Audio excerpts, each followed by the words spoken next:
Bismillahir Rahmanir Rahim. In the name of Allah, the Beneficent, the Most Merciful. I'd like to welcome you, dear viewers, to another in our series, In the Light of Islam. Assalamu alaikum wa rahmatullahi wa barakatuh. May Allah's peace and blessings be on each and every one of you. We welcome you to our program dedicated to you, dear viewers. I'm waiting for your letters at our post box, P.O. Box 111, Sharjah, UAE. Please write in. Let us hear from you. Not getting too many letters these days, although we're getting a lot of emails. I guess emails become easier. It's cheaper. But still, we'd like to hear from you. Some of you through the mail. Those of you far away, for example. Put, of course, in the light of Islam, put my name on the top of the letter. Otherwise, let's hear from you through the email, as you have been sending to me at my website, bilalphillips.com. Go to the guest book, leave a note for Sharjah TV, or at my email address, fld3@hotmail.com. Let's go on with a letter from Miss Qureshi, which a couple of programs back we started. She had a number of questions remaining. I guess it's herself and her family. A question, hair dye. Is it permissible for people to color their hair, both young and old? And what have you got to say about using black hair dye? Not to color gray, but for fashion. We've heard that black dye is not allowed in any case. Well,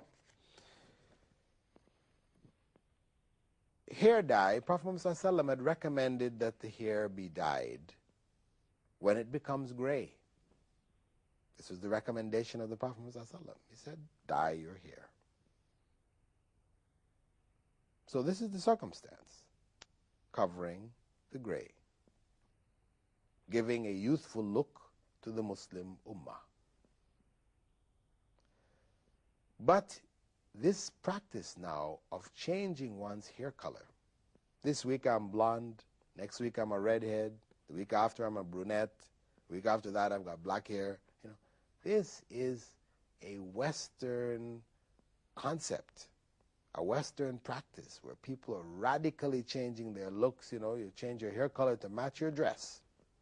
This is Western. It has nothing to do with the norms of a healthy society. This is a fashion-conscious, addicted to the fashion way of life. Islam does not encourage this. I cannot say haram. I cannot say haram because in itself, the act of dyeing your hair, it's something not preferable, but we cannot say forbidden. But we're doing it imitating the non-Muslims, then it becomes, or it falls under the head category in which the Prophet ﷺ said, "Man tashabbaha biqawmin fahuwa minhum." Whoever imitates the way of a people is of them.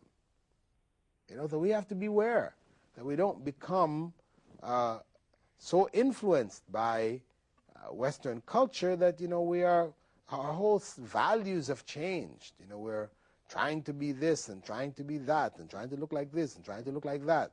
And colored contact lenses falls in the same category. Though primarily we cannot say haram, but they're discouraged. Why do you want to have blue eyes? Well, because blue eyes has been promoted in the media as, a standard of beauty. Blonde hair, blue eyes. This is sort of like a universal standard which has come from the West. A minority of human beings on the earth have this description. But so many people are artificially dyeing their hair blonde and getting blue contact lenses so they can fit into that picture. It's not good.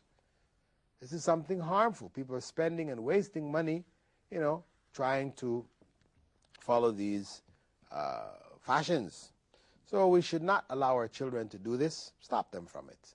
It's a part of an addiction to a culture which is not Islamic at all.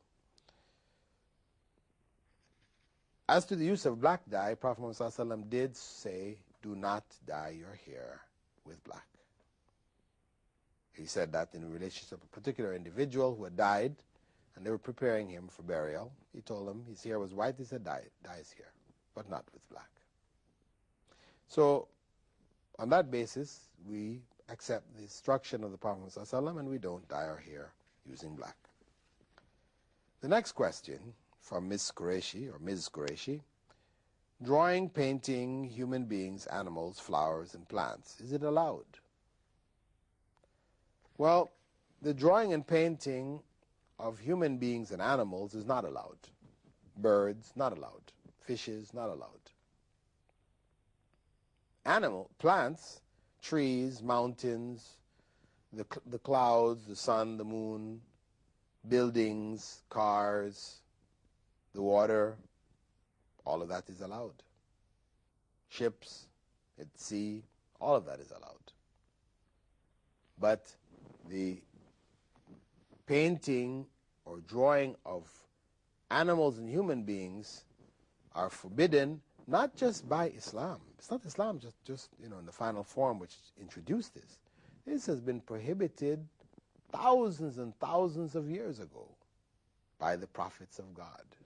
It's still recorded in the Torah or the Torah of Moses. It's mentioned there.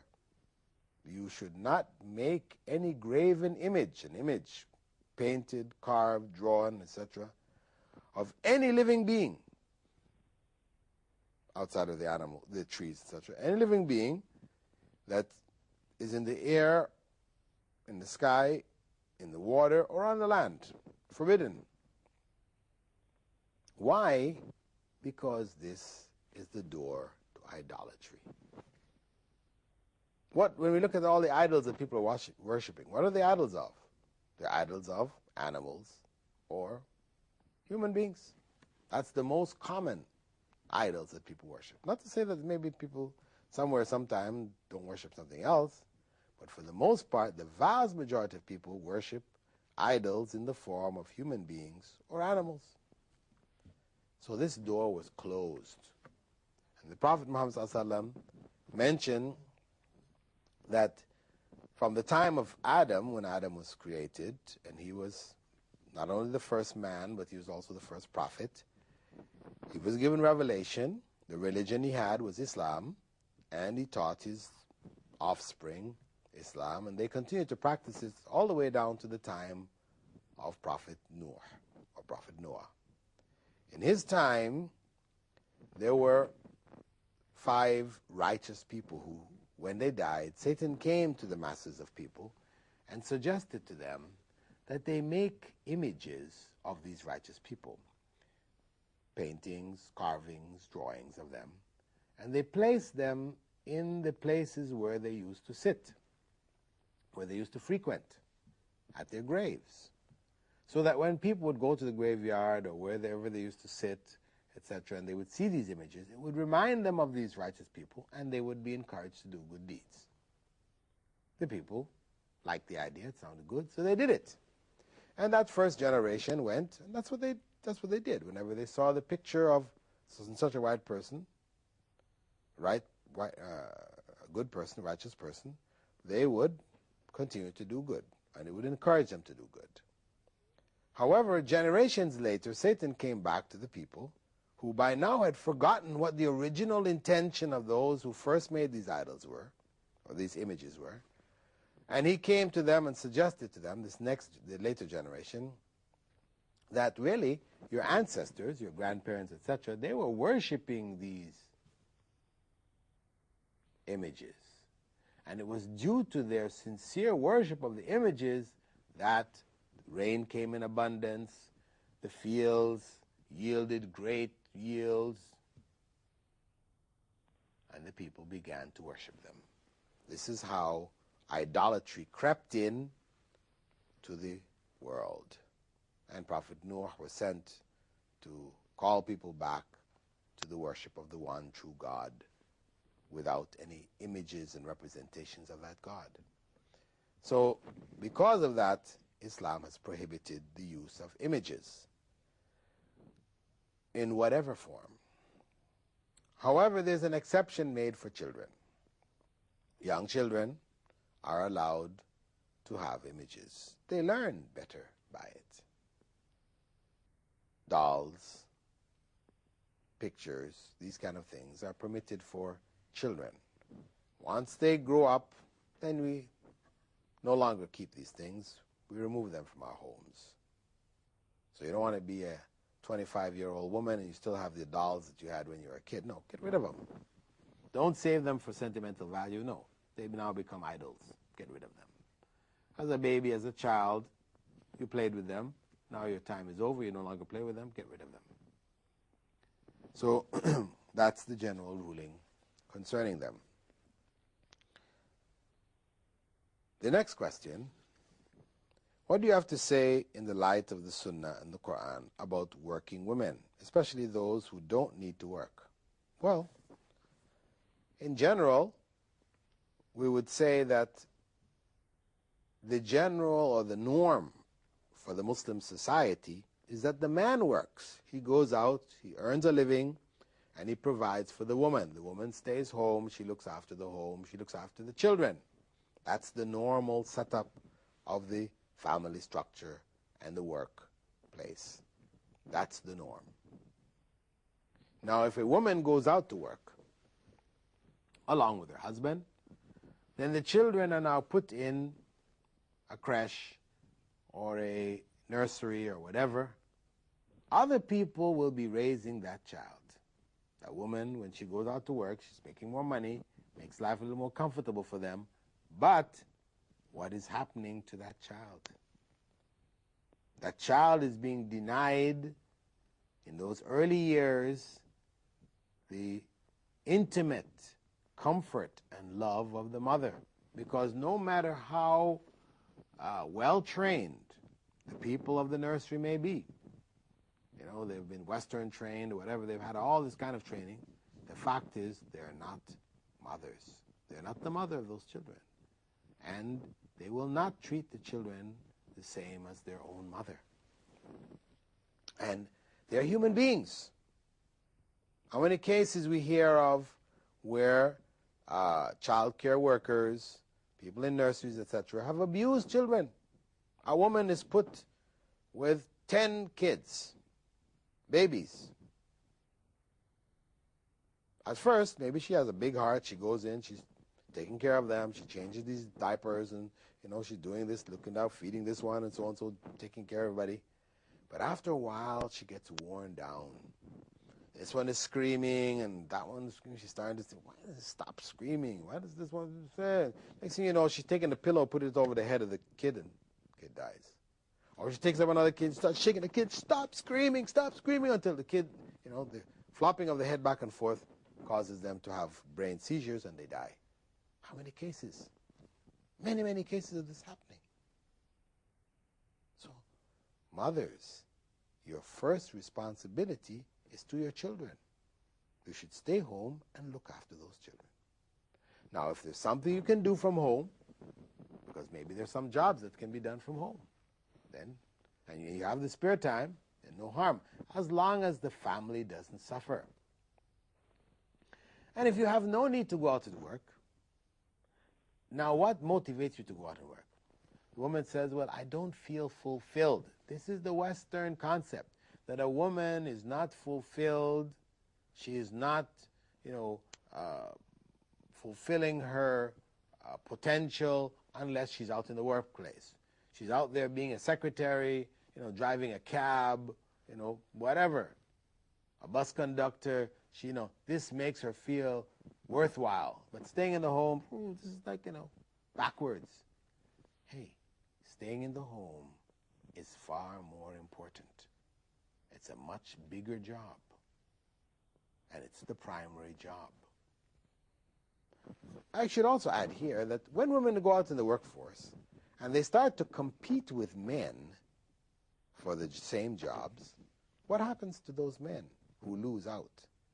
Now you have a man who has no job, who is unable to take care of his family. This is why the Islamic society would discourage women from going out. Let the men do the work. And if there is a shortage, that's another situation, where there's a need in the society, then people may come out and fulfill that need. But don't put men out of work.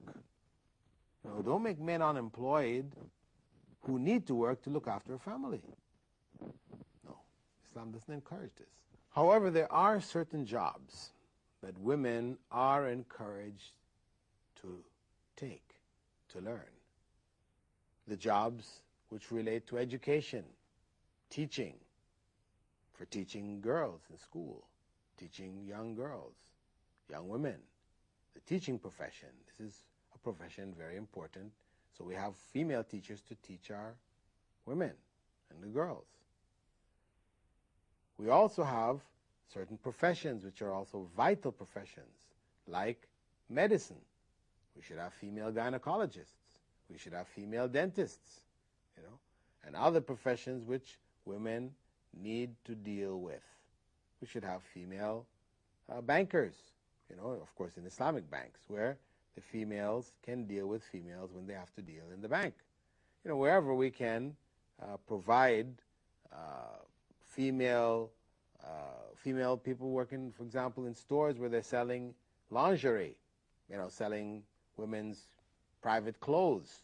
You don't want a woman going to a store, your wife or daughter, whatever, she's going to a store, and a man is going to be there, holding up panties and brassieres and things like this for your daughter to look at. And no, it's not good. No, it should be, if anybody's going to show it to your wife or your daughter, it should be a man, female. So shop assistants who are females who are doing these things. So where we have these kind of circumstances, where there's a need here, then people may take these kind of jobs. Otherwise, for a woman just to go out and work for the sake of working, no. Better she stays home, she learns her religion, goes and takes some classes and improves her knowledge, prepare her to be the best mother she can for your children. Because that's what's most important. For her to give the children as much as she can from knowledge of the religion, from proper upbringing, learn about raising children, rather than learn about it after you made your mistakes. You look back and say, oh, I shouldn't have done that. Maybe with the next one I won't. No, better when we go into raising children, we study it, find out, learn. There's a lot of information available to us today. We don't have to learn, as we go. Learn from our mistakes. We don't have to. People have already written books and identified where common mistakes are, etc., and advised us as to how to raise children properly. So women should take advantage of that. And they can help educate their husbands, with regards to certain issues and practices, which are also very important.